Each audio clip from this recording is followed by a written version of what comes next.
नमस्कार दोस्तों, मैं हाँ अशोक ते तुसी देख रहे हो पठानकोट मीडिया। दोस्तों गल करांगे ਜ਼ਿਲ੍ਹੇ ਦੇ ਵਿੱਚ ਸੁਰੱਖਿਆ ਨੂੰ ਲੈ ਕੇ। ਸੁਰੱਖਿਆ ਦੇ ਉੱਤੇ ਕਿਤੇ ਨਾ ਕਿਤੇ ਜਿਹੜਾ ਰਿਟਾਇਰ ਜਿਹੜੇ ਕਰਨਲ ਸਾਗਰ ਸਿੰਘ ਸਲਾਰੀਆ ਹੈਗੇ ਆ, ਉਹਨਾਂ ਵੱਲੋਂ ਮਾਈਨਿੰਗ ਨੂੰ ਵੀ ਜ਼ਿੰਮੇਵਾਰ ਜਿਹੜਾ ਠਹਿਰਾਇਆ ਗਿਆ। ਇਸ ਤੋਂ ਪਹਿਲੇ ਕਿ ਉਹਨਾਂ ਨਾਲ ਤੁਹਾਡੀ ਗੱਲਬਾਤ ਸੁਣਾਈਏ ਕੀਤੀ ਹੋਈ, ਨਾਲ ਦੀ ਸਕਰੀਨ ਤੇ ਤਸਵੀਰਾਂ ਦਿਖਾ ਰਹੇ ਹਾਂ ਜਿਹੜੀ ਮਾਈਨਿੰਗ ਹੋ ਰਹੀ ਹੈ ਜਾਂ ਜਿਹੜੇ ਖੱਡੇ ਪਏ ਹੋਏ ਨੇ, ਦਰਿਆ ਦੀਆਂ ਤਸਵੀਰਾਂ ਹੈਗੀਆਂ। ਦੱਸਦੀ ਕਿ ਉਹਨਾਂ ਦਾ ਕਹਿਣਾ ਜਿਹੜੀ ਮਾਈਨਿੰਗ ਵੀ ਕਿਤੇ ਨਾ ਕਿਤੇ ਸੁਰੱਖਿਆ ਦੇ ਲਈ ਖਤਰਾ ਬਣ ਸਕਦੀ ਹੈ ਜੇਕਰ ਸਰਕਾਰਾਂ ਨੇ ਇਸ ਵੱਲ ਧਿਆਨ ਨਹੀਂ ਦਿੱਤਾ। ਦੱਸਣਯੋਗ ਗੱਲ ਹੈ ਕਿ ਪਿਛਲੇ ਕੁਝ ਸਾਲ ਪਹਿਲਾਂ ਜਿਹੜਾ ਇੱਕ ਆਤੰਕੀ ਹਮਲਾ ਜਿਹੜਾ ਦੀਨਾਨਗਰ ਦੇ ਵਿੱਚ ਹੋਇਆ ਸੀਗਾ, 에ਅਰਵੇਸ ਤੇ ਵੀ ਹੋਇਆ ਸੀਗਾ। ਕਹਿੰਦੇ ਨੇ ਕਿ ਸਰਹੱਦੀ ਏਰੀਆ ਜਿਹੜਾ ਹੈਗਾ ਉਸ ਏਰੀਏ ਦੇ ਵਿੱਚੋਂ ਜਿਹੜਾ ਇਹ ਜਿਹੜੇ ਆਤੰਕੀ ਸੀਗੇ, ਕਹਿ ਸਕਦੇ ਹਾਂ ਦਹਿਸ਼ਤਗਰਦ ਸੀਗੇ, ਇੱਥੋਂ ਹੀ ਆਏ ਸੀਗੇ ਤੇ ਇਸੇ ਏਰੀਏ 'ਚ ਸਭ ਤੋਂ ਜ਼ਿਆਦਾ ਜਿਹੜੀ ਮਾਈਨਿੰਗ ਕੀਤੀ ਜਾਂਦੀ ਹੈ।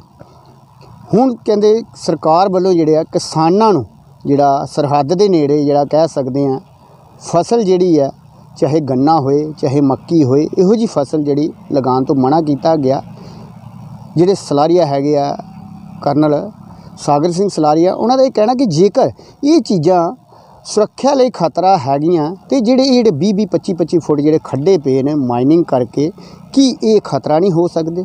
ਦੋਸਤੋ ਗੱਲਬਾਤ ਸੁਣਾਉਂਦੇ ਉਹਨਾਂ ਨਾਲ ਕੀਤੀ ਹੋਈ ਕੀ ਉਹਨਾਂ ਦਾ ਕਹਿਣਾ ਇਸ ਸਾਰੇ ਮਾਮਲੇ ਸੰਬੰधी। तब तक बने रहो साढ़े नाल ते देखते रहो पठानकोट मीडिया। इससे पहले कि मैं आपसे माइनिंग के बारे में बात करूं, इससे संबंधित एक बात करना चाहूँगा। कुछ दिन पहले मैंने अखबार में पढ़ा है कि बॉर्डर के किनारे के ऊपर ना तो दरख्त लगाए जाएंगे ना कमाद लगाया जाएगा, कोई भी फसल जो 3 फुट से ऊंची है वो नहीं उगाई जाएगी। आप अंदाज़ा लगा लें कि अगर फसलों का इतना असर पड़ रहा है डिफेंस पॉइंट ऑफ व्यू से, ड्रग पॉइंट ऑफ व्यू से, इन्फॉर्मेशन के पॉइंट ऑफ व्यू से, तो जो आप 30-30 40-40 फुट गहरे खड्डे खोद रहे हैं उसका क्या फ़र्क पड़ेगा। जो आप जंगलों उखाड़ रहे हैं, उसमें दरख्त उखाड़ रहे हैं, झाड़ियाँ उखाड़ रहे हैं, उसका क्या असर पड़ेगा। दरियाओं का आपने रुख मोड़ दिया, उसका क्या असर पड़ेगा। हमारे जवान बॉर्डर पे बैठे हैं, हमारी पोस्टें बनी हुई हैं, तारें लगी हुई हैं, सब कुछ है वहाँ पर, परंतु किसी को ये ख्याल नहीं है कि हमारे डिफेंस जो है, हमारा डिफेंस नेटवर्क वीक हो रहा है। इस टाइम में डिफेंस नेटवर्क हो रहा है, अगर हमें लड़ना पड़ता है, आगे बढ़ना पड़ता है, दुश्मन के एरिए में घुसना है, तो ये माइनिंग हमारे लिए प्रॉब्लम खड़ी कर सकता है। क्योंकि हमें हवाई छुपाव चाहिए होता है और ज़मीनी छुपाव चाहिए होता है। टैंकें जानी है, हमारी इन्फेंट्री ने आगे बढ़ना है, हमारे तोपखाने ने आगे बढ़ना है, हमारे इंजीनियरों ने आगे बढ़ना है, तो उसके लिए ये मानने का जो तरीका है ये हमें थोड़ी परेशानी पेश कर सकता है। इसलिए ये इसके ऊपर विचार करना बहुत ज़रूरी है। सिर्फ एक माफिया की तरह जो मर्जी निकाल दो, जैसे मर्जी कर दो, दरियाओं को मोड़ दो, जंगलों को काट दो, सिर्फ ये फसल जमींदारों को नुकसान पहुंचाने वाली बात है कि तुम 3 फुट से ज़्यादा फसल नहीं लगा सकते, आप दरख्त नहीं उगा सकते, आप कमाल नहीं उगा सकते, उसका मुआवजा क्या देना है किसी को। माफ़ करना मेरे हिसाब से, मैं जहाँ का नागरिक भी हूँ, 82 ईयर मेरी उम्र है, जहाँ के हम रहने वाले भी हैं, उनका नुकसान भी आप देखिए। सर पिछले समय ਦੇ ਵਿੱਚ ਜਿਹੜਾ ਦੀਨਾਨਗਰ ਤੇ ਵੀ ਅਟੈਕ ਹੋਇਆ, ਪਠਾਨਕੋਟ 에ਅਰਬੇਸ ਤੇ ਵੀ ਅਟੈਕ ਹੋਇਆ, ਕੀ ਲੱਗਦਾ ਤੁਹਾਨੂੰ ਕਿ ਇਹ ਮਾਈਨਿੰਗ ਜਿਹੜੀ ਹੈ ਕਿੰਨੇ ਕਿਹਨਾਂ ਲਈ ਫਾਇदेमंद साबित हुई।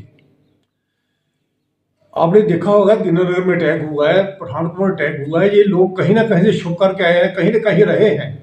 अगर कोई ये कहे कि एक ही दिन से शकरगढ़ से चल करके इधर आ गए और आकर के अटैक कर दिया और सब कुछ हो गया, नहीं, कई महीने साल दिन लगते हैं इन कामों में और लोकल कंटेक्ट बनाने पड़ते हैं। आज तक किसी ने बताया है कि हमारे जो लोकल आदमी थे जिनकी वजह से अटैक हुआ उनको कोई सज़ा मिली हो? कोई नहीं बताता है। ये चीज़ें ठीक नहीं है। हमारे बॉर्डर के अंदर दरिया हैं, जंगल हैं, नाले हैं, दोनों दुश्मन के आने के लिए बहुत अच्छे रास्ते हैं। जो हमें जब हम यंग अफसर थे तो हमें 2 चीज़ें बताई गई थी फौज में जब हम आए हैं कि अंधेरा और जंगल ये आपका दोस्त है। ये एक मजाक की बात भी है हमारे लिए, अंधेरा और जंगल हमारे दोस्त हैं। यही 2 चीज़ें आप वर्कआउट कर ले दुश्मन के लिए कितनी फायदेमंद है। सर BSF ਦਾ ਦਾਇਰਾ ਵੀ ਹੁਣ ਜਿਹੜਾ ਵਧਾਇਆ ਗਿਆ, ਕੀ ਲੱਗਦਾ ਕਿ ਇਹਦੇ ਨਾਲ ਕੋਈ ਫਾਇਦਾ ਮਿਲੇਗਾ। BSF ਦਾ ਦਾਇਰਾ ਵਧਾਇਆ ਗਿਆ, फायदा मिलेगा। BSF का दायरा इसलिए बढ़ाया गया है कि अगर पुलिस वहाँ तक पहुँच नहीं कर सकती, क्योंकि पुलिस फोर्स थोड़ी है हमारे पास, और कोऑर्डिनेशन है, क्योंकि जो उधर से ड्रोन आ रहे हैं, उधर से ड्रग्स आ रही हैं, जो उधर से बदमाश आ रहे हैं, उनका उन्होंने अपना दायरा बढ़ा लिया है। मोबाइल आ गए हैं, कम्युनिकेशन बेहतर हो गया है, तो इसलिए ये है कि अगर पुलिस नहीं पहुंच कर पाती तो कभी कभी BSF आगे को कर पाएगी, क्योंकि पुलिस यदि को कवर नहीं कर पाएगी, इसको राजनीति का रंग लोग दे देते हैं। कोऑर्डिनेशन की कमी है, कोऑर्डिनेशन की कमी। अगर कोऑर्डिनेशन बेहतर होगा तो ही ये होगा। आप 100 किलोमीटर करते हो, कोई जिम्मेदारी नहीं है तो क्या मतलब निकलेगा? कोई उसके लिए किसी का कोई जवाबदेही नहीं है, कोई कोऑर्डिनेशन नहीं है, कोई पता नहीं है कैसे करना है। तो गवर्नमेंट का सिस्टम भी ठीक होना चाहिए। हमारी सिक्योरिटी फोर्सेज की जो कमांड कंट्रोल है वो एक आदमी के हाथ में होना चाहिए। पुलिस के पास सारा पता होता है, याद रखना, हमने पुलिस के साथ भी काम किया है, ये मिले हैं, कौन बदमाश है, कौन गुंडा है, कौन जो सभी पता रहता है, याद रखना। जब दिल करता पकड़ लेते हैं, जब दिल करता छोड़ देते हैं। तो कोऑर्डिनेशन की कभी हम लोग एज ए फौजी BSF हवा में तलवारें घुमाते रहते हैं, दिन रात जवान घूम रहे हैं, क्योंकि इंटेलिजेंस हमारे साथ ठीक शेयर नहीं की जाती। इसलिए कोऑर्डिनेशन दोस्तों इंपॉर्टेंट है। बल्कि हम दायरा बढ़ाते हैं, अच्छी बात है दायरा बढ़ाया है, क्योंकि ड्रोनों ने दायरा बढ़ा दिया है, दुश्मन ने अपने दायरे बढ़ा दिए। बेहतर बात है, कोई नेगेटिव बात नहीं है। राजनीति में आप जो मर्जी भी करते रहिए। मैं तो कहता है कि पूरे देश में कोऑर्डिनेशन से काम होना चाहिए। क्यों एक ही जगह हो, क्यों 50 हो? पुलिस किसी लिए अकाउंटेबल हो, फौज किसी लिए अकाउंटेबल हो, उसका कोई जिम्मेदार हो। तो इसलिए सारी सिक्योरिटी फोर्सेज इकट्ठा मिलकर काम करें तो बेहतर रहेगा। ये दायरे शारे इतने बता नहीं रखते हैं।